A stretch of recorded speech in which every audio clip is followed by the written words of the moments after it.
नमस्कार, मैं हूं पूजा सिंह और आप देख रहे हैं आर्यन टीवी नेशनल। चलिए खबरों की शुरुआत करेंगे हमारे छत्तीसगढ़ की कुछ खास बड़ी खबरों के साथ। छत्तीसगढ़ विधानसभा में धर्म स्वतंत्रता विधेयक 2026 को पास कर दिया गया है।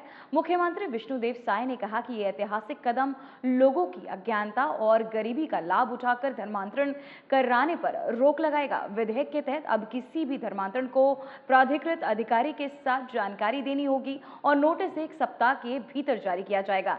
प्राधिकृत अधिकारी इस मामले की जांच 1 महीने के भीतर करेगा। मुख्यमंत्री ने कहा कि ये कानून कठोर है और इसमें आर्थिक दंड की भी आर्थिक व्यवस्था की गई है।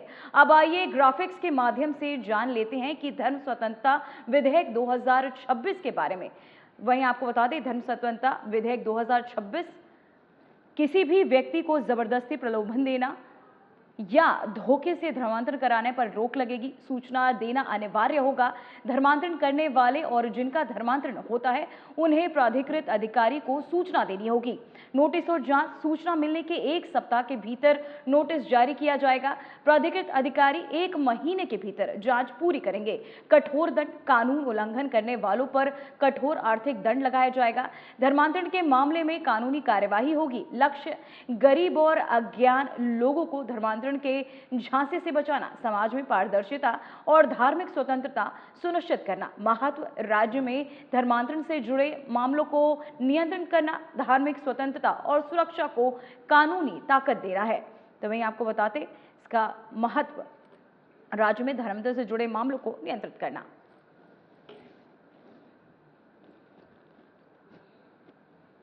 बड़ा ऐतिहासिक दिन है। आज हिंदू नववर्ष का प्रथम दिन भी है।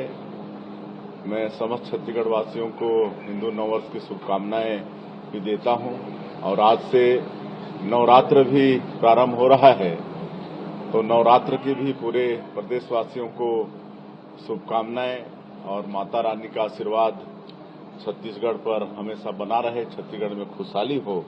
और आज के इस ऐतिहासिक दिन में छत्तीसगढ़ विधानसभा में धर्म स्वातंत्र विधेयक 2026 पास हुआ है और इस बिल के पास होने से जो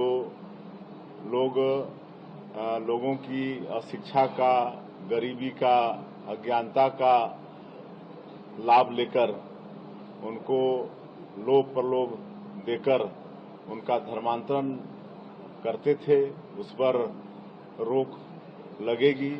अब इस विधेयक के माध्यम से जो धर्मांतरण करने वाले भी हैं और धर्मांतरण होने वाले हैं उनको प्राधिकृत अधिकारी के पास जाकर जानकारी देनी पड़ेगी और 1 सप्ताह के अंदर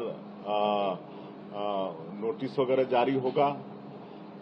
जिला के कोई वेबसाइट में इश्तिहार भी जारी होगा और प्राधिकृत अधिकारी 1 महीने के अंदर सारे आवेदन की परीक्षण करके इसमें किसी तरह का लोभ प्रलोभ, भय आदि का समावेश तो नहीं है और वो अनुमति 1 महीने के अंदर में प्राधिकृत अधिकारी देगा तभी धर्मांतरण हो पाएगा। अन्यथा लोभ प्रलोभ या शिक्षा ज्ञानता को लेकर अब धर्मांतरण करने वाले धर्मांतरण नहीं कर पाएंगे। जी जी सर, दूसरी बड़ी उपलब्धि है ये आपकी सरकार की, नक्सलवाद अंतिम सांसें गिर रहा है जैसे आप लोग बता रहे हैं। दूसरा, धर्मांतरण जिसकी स्थिति नहीं, इसको पूरा नहीं कर पाया हूं ना। अभी तो ये जो बिल है, बड़ा पहले भी बिल था 1968 का, लेकिन वो कमजोर था और उसके कारण धर्मांतरण करने वाले लोग उसका लाभ लेते थे और धर्मांतरण कराते थे। लेकिन अब वो कठोर कानून है, इसमें आर्थिक दंड भी ज्यादा है और आजीवन कारावास तक की सजा है। इसलिए अब निश्चित रूप से इस तरह के धर्मांतरण में मतलब प्रतिबंध लगेगा।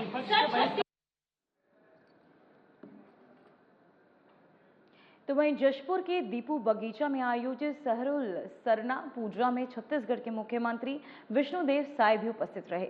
इस अवसर पर उन्होंने कहा कि सरहुल पर्व हमारी संस्कृति और परंपराओं का प्रतीक है और इससे स्थानीय आदिवासी समाज की एकता एवं आस्था को बल मिलता है। मुख्यमंत्री साय ने ग्रामीणों को और उपस्थित श्रद्धालुओं से अपील की कि वे अपने पर्व और परंपराओं को संरक्षित करते हुए सामाजिक सद्भाव और विकास में भी योगदान दें। उन्होंने आश्वासन दिया कि राज्य सरकार जनजातीय समाज के कल्याण और सांस्कृतिक धरोहर के संरक्षण के लिए हर संभव प्रयास करेगी। बोलिए धरती माता की, शरणा माता की, महादेव पार्वती की,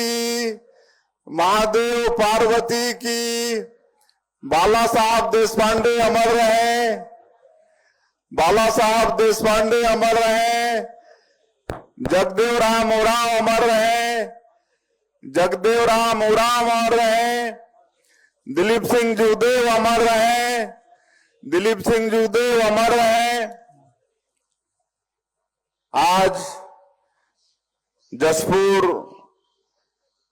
इस सरना डिपो सरना के पवित्र भूमि में आयोजित आज के सरहुल सरना महोत्सव में हमारे बीच में मंच में विराजमान हमारे अखिल भारतीय वनवासी कल्याण आश्रम के राष्ट्रीय अध्यक्ष आदरणीय श्री सत्येंद्र सिंह जी, हमारे आश्रम के राष्ट्रीय महामंत्री आदरणीय श्री योगेश बापट जी, हमारे जशपुर राज परिवार से युवराज यश प्रताप सिंह जूदेव जी, सौर प्रताप सिंह जूदेव जी, जनजाति सुरक्षा मंच के राष्ट्रीय संयोजक और पूर्व मंत्री श्री गणेश राम भगत जी, सरहुल सरना समिति के जिलाध्यक्ष और पूर्व विधायक श्री जगेश्वर राम भगत जी, हमारे पत्थलगांव के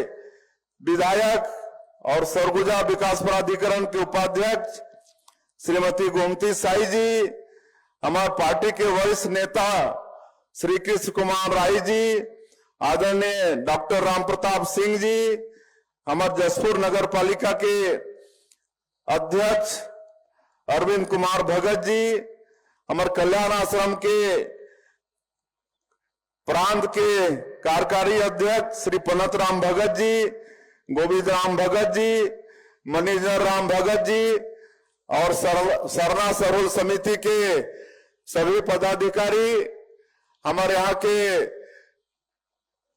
कलेक्टर, एसपी, सभी अधिकारीगण और पूरे जिले से इस सरहुल सरना महोत्सव में उपस्थित हमारे सभी पिता तुल्य सज्जनवृंद, हमारे मातृशक्ति माता बहन समाज, युवा साथी मन और हमारे प्रेस मीडिया के बंधु मन, मैं सब कर ले पहले आप सबके अपन तरफ से आज के अवसर में हार्दिक अभिनंदन करता हूं, आप मन के स्वागत करता हूं और ये अवसर प्रदान करे के लिए भी आप मन के मैं आभार। तो वहीं छत्तीसगढ़ के वित्त मंत्री ओपी चौधरी ने घोषणा की कि छत्तीसगढ़ आवास बोर्ड में महत्वपूर्ण संशोधन किए गए हैं। अब इस बोर्ड को छत्तीसगढ़ आवास और अवसंरचना बोर्ड के नाम से जाना जाएगा। मंत्री ने बताया कि ये बोर्ड मूल रूप से 1972 में मध्य प्रदेश शासन के अधिनियम के तहत स्थापित किया गया था। आपको बता दें, नए संशोधनों और नामकरण के मामूली बदलाव के साथ बोर्ड अब न केवल आवासीय परियोजनाओं में बल्कि अवसंरचना से संबंधित कार्यों में भी अपनी गतिविधियों का विस्तार करेगा। अमेंडमेंट्स हुए हैं। छत्तीसगढ़ हाउसिंग बोर्ड की दृष्टि से मैं कहूं तो 1972 के मध्य प्रदेश के जमाने में एक्ट के माध्यम से हाउसिंग बोर्ड बना था।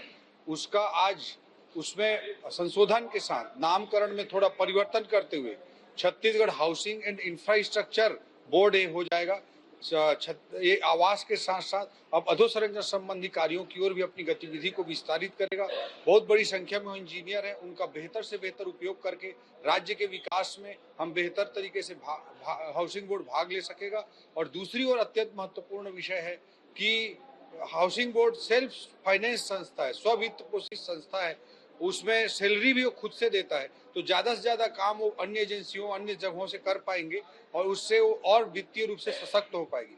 जिस हाउसिंग बोर्ड को कांग्रेस ने डेट पे फंसाकर, ऋण के जाल में फंसाकर, मृत प्राय बनाकर छोड़ा था, जीएडी के क्वार्टर्स बनाने के कारण वो उसका जो लोन था उस लोन को 5 सालों तक नहीं पटाया गया था, उसे पहली बार हमारी सरकार ने पूरा डेट फ्री किया और अब इस संशोधन के माध्यम से हाउसिंग बोर्ड को और मजबूत कर रहे हैं ताकि 2047 तक विकसित छत्तीसगढ़ बनाने की यात्रा में हाउसिंग बोर्ड अपनी बड़ी भूमिका निभा पाएगा। दूसरी ओर जो ग्राम नगर निवेश का अधिनियम है, उसके तहत जो टीपीएस होते हैं, टाउन प्लानिंग स्कीम्स होते हैं, उसको संपादित करने का अधिकार अथॉरिटीज को था, अर्थात रायपुर डेवलपमेंट अथॉरिटी, नया रायपुर डेवलपमेंट अथॉरिटी, ऐसी संस्थाएं टाउन प्लानिंग स्कीम्स को लाने का काम करती थी। लेकिन अब इसमें सामान्यतः विभागों पर आरोप लगता है कि विभाग अपने विभाग तक अधिकारियों को सीमित रखना चाहता है। उसके विपरीत आवास पर्यावरण विभाग की ओर से हमने निर्णय लिया कि शहरीकरण की चुनौतियों की दृष्टि से, व्यवस्थित नगरीय विकास की दृष्टि से टीपीएस स्कीम लाने का अधिकार केवल अथॉरिटी, आरडीए, एनआरडीए जैसी संस्था को ही ना रहे, बल्कि नगर निगमों को भी अधिकार प्राप्त हो, सीएसआईडीसी, हाउसिंग बोर्ड जैसी संस्थाओं को भी अधिकार प्राप्त हो। इसके लिए भी आज अधिनियम में संशोधन किया गया है। इससे शहर विकास को और सुव्यवस्थित करने में मदद मिलेगी। तो वहीं उप मुख्यमंत्री अरुण साव ने धर्म की स्वतंत्रता विधेयक की आवश्यकता पर जोर दिया। उन्होंने कहा कि पिछले कुछ वर्षों में धर्म परिवर्तन और उससे जुड़ी गतिविधियों के मामलों में लगातार वृद्धि हुई है। इस कारण गांव में कानून व्यवस्था प्रभावित हो रही थी और सामाजिक संघर्ष की स्थिति उत्पन्न हो रही थी। विधेयक के माध्यम से राज्य में धार्मिक स्वतंत्रता बनाए रखने के साथ साथ सामाजिक सौहार्द और शांति सुनिश्चित करने की कोशिश की जाएगी। उप मुख्यमंत्री ने कहा कि यह कानून सभी नागरिकों के अधिकारों की सुरक्षा और सामाजिक समरसता के लिए आवश्यक कदम है। ये छत्तीसगढ़ के लिए निहायत ही आवश्यक था। जिस प्रकार से पिछले कुछ वर्षों में धर्मांतरण की घटनाएं, धर्मांतरण का कुचक्र स्पष्ट रूप से दिख रहा था, लगातार मामले निकलकर आ रहे थे और उसकी परिणति आज ये हो रही थी कि गांव में कानून व्यवस्था की स्थिति खराब हो रही थी, वर्ग संघर्ष की स्थिति निर्मित हो रही थी और छत्तीसगढ़ के डेमोग्राफी को बदलने का काम ये योजनाबद्ध तरीके से छत्तीसगढ़ में किया जा रहा था। और धर्मांतरण से केवल एक समाज नहीं, एक क्षेत्र नहीं, हर समाज और पूरा छत्तीसगढ़ का क्षेत्र प्रभावित हो रहा था और इसलिए ये धर्म स्वातंत्र विधेयक लेकर आना आवश्यक था। उसी कांग्रेस पार्टी की सरकार के समय 1968 का एक्ट बना था और उसी एक्ट को आज के प्रावधानों के अनुरूप मजबूत और सशक्त बनाने का काम हुआ है। ऐसे विधेयक का विरोध करके कांग्रेस पार्टी ने छत्तीसगढ़ की आम जनता के साथ धोखा किया है। तो वहीं रायपुर में उप मुख्यमंत्री अरुण साव ने बताया कि भारत सरकार और राज्य सरकार के बीच एक महत्वपूर्ण समझौता ज्ञापन पर हस्ताक्षर किए गए हैं। उन्होंने कहा कि प्रधानमंत्री नरेंद्र मोदी के नेतृत्व में केंद्रीय मंत्रिमंडल ने जल जीवन मिशन 2.0 को मंजूरी दे दी है। इस मिशन का उद्देश्य देश के ग्रामीण और शहरी क्षेत्रों में जल आपूर्ति को स्वच्छ जल की उपलब्धता सुनिश्चित करना है। 13 मार्च को केंद्रीय जल शक्ति मंत्री CR पाटिल ने सभी राज्यों के साथ बैठक कर योजनाओं की रूपरेखा और क्रियान्वयन पर चर्चाएं भी की।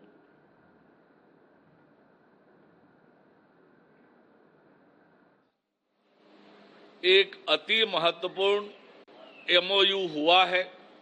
केंद्रीय कैबिनेट ने प्रधानमंत्री माननीय नरेंद्र मोदी जी की अध्यक्षता में जल जीवन मिशन 2.0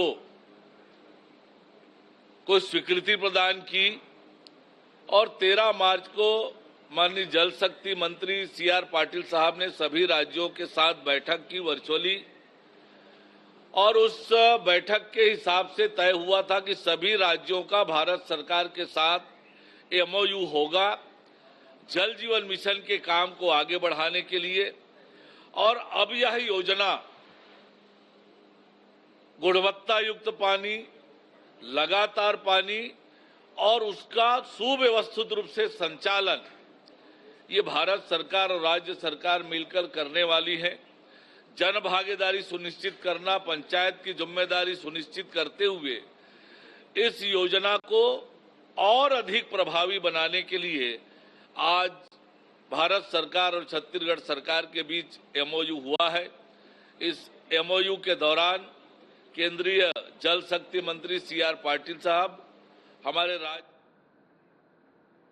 तो वहीं रायपुर में उप मुख्यमंत्री अरुण साव ने कांग्रेस के धुरंधर 2 का प्रचार फिल्म बताने पर कड़ा रुख अपनाया। उन्होंने कहा कि ये दुर्भाग्यपूर्ण है कि कांग्रेस न तो जन भावना का सम्मान करती है और न ही राष्ट्र के प्रति निष्ठा दिखाती है। उनका आरोप है कि पार्टी केवल अपने राजनीतिक एजेंडे के अनुसार ही काम करती है और राष्ट्रीय या समाज के हित को नजरअंदाज करती है। उप मुख्यमंत्री ने चेतावनी दी कि अगर किसी गतिविधि का उनका राजनीतिक स्वार्थ में विरोध हो तो वे आलोचना के पीछे नहीं हटते। कि आज न तो उन्हें जन भावनाओं की कदर है, न देश के प्रति उनकी कोई निष्ठा और श्रद्धा है। केवल और केवल अब तक वो अपने राजनीतिक एजेंडे के आधार पर काम करते रहे हैं। देश के एजेंडे पर कभी कांग्रेस पार्टी ने चिंता नहीं की, न कभी काम किया। आज देश के एजेंडे पर काम हो रहा है तो उन्हें दर्द हो रहा है। देश में संविधान प्रदत्त जो अधिकार है उसके अनुरूप ये मूवी बनती है, उन्हें जाकर देखना चाहिए, समझना चाहिए। बिना देखे और समझे विरोध करना ये उचित नहीं। तो वहीं पूर्व मुख्यमंत्री और कांग्रेस नेता भूपेश बघेल ने हाल ही में रिलीज हुई फिल्म धुरंधर पर अपनी प्रतिक्रिया व्यक्त की।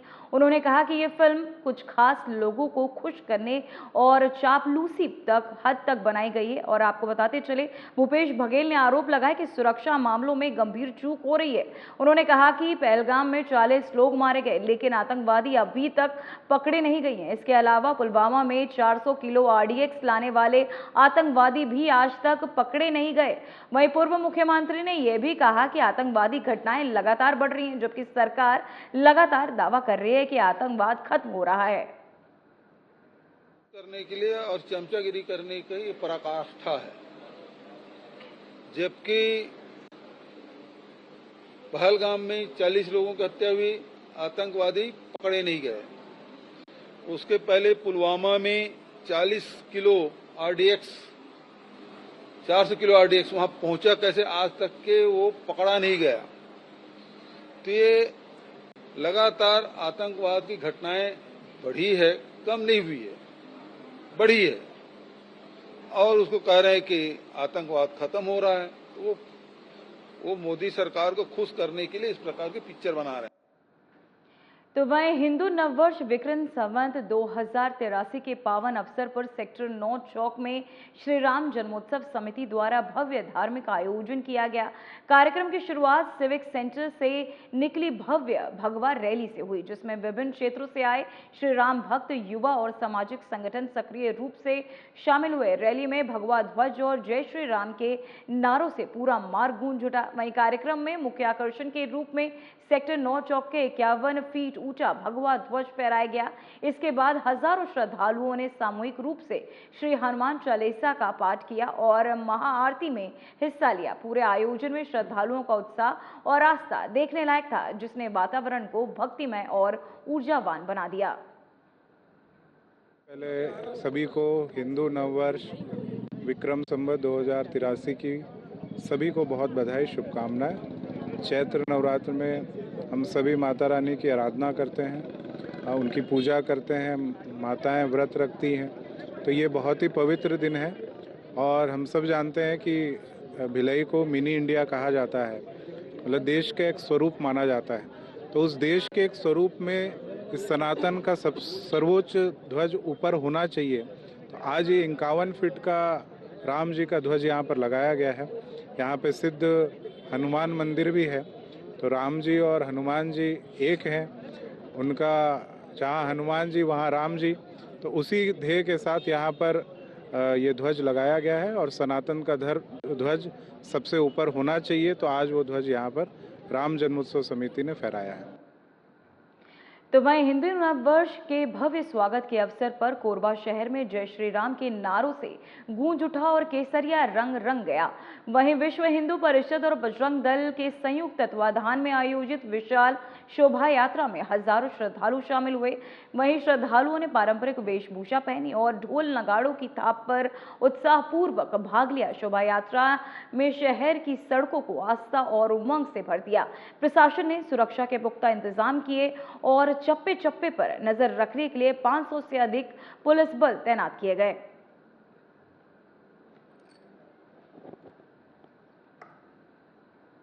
तो वहीं कोरबा के दीपका नगर पालिका परिषद में स्ट्रीट लाइट स्थापना के नाम पर सरकारी धन के दुरुपयोग और सार्वजनिक सुरक्षा के खतरे का मामला सामने आया है। वार्ड नंबर 1 के पार्षद कमलेश जायसवाल ने छत्तीसगढ़ के मुख्य सचिव को पत्र लिखकर लगभग 74 लाख रुपए के टेंडर में भारी भ्रष्टाचार, अधिकारियों की मिलीभगत और घटिया निर्माण कार्य की विस्तृत शिकायत दर्ज कराई। पार्षद का आरोप है कि सार्वजनिक धन का गलत इस्तेमाल किया गया और इस वजह से स्ट्रीट लाइट परियोजना जनता के लिए खतरा बन सकती है। प्रशासन और संबंधित अधिकारी अब मामले की गहन जांच कर रहे हैं।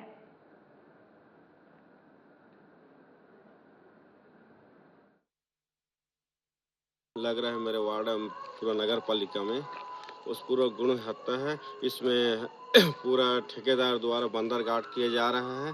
इसमें न गड्ढे कर पा रहे हैं, न इसमें सीमेंट का है ये नहीं है, नहीं के बराबर सीमेंट लगाया जा रहा है और इसमें केबल भी एकदम पतला लगाया जा रहा है। इसमें जान हानि का हो सकता है, जिसमें कभी भी शॉर्ट सर्किट हो सकता है। और शुरू में शॉर्ट सर्किट हुआ भी था, जिस दिन चेक किया था उसमें आग लग गया था वहाँ 1 नंबर वार्ड में।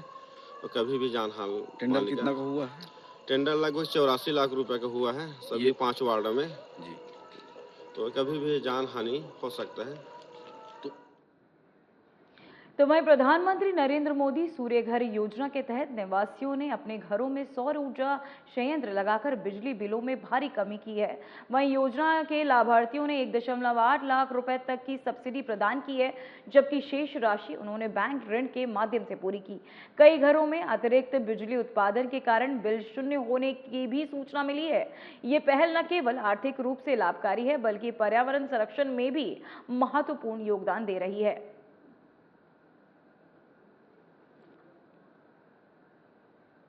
तो वहीं पेंड्रा में ग्राम बस्ती के साप्ताहिक बाजार में सोने चांदी का थैला चोरी होने की घटना सामने आई। पीड़ित विनय कुमार सोनी ने पेंड्रा थाना में रिपोर्ट दर्ज कराई। पुलिस अधीक्षक मनोज खिलारी के निर्देश पर अधिकारी श्याम सिरदार की अगुवाई में थाना पेंड्रा और चौकी कोडार की टीम ने जांच शुरू की। मुखबिर की सूचना पर एक संदिग्ध महिला आशिया शिकारी को आपको बता दें अनभर के हिरासत में लिया गया और साथ ही पूछताछ में पता चला कि घटना में उसके भतीजे राजेंद्र शिकारी और बहन का बेटा अमर शिकारी भी शामिल थे। आरोपी को न्यायिक अभिरक्षा में भेजा गया, जबकि 2 अन्य आरोपी की तलाश जारी है।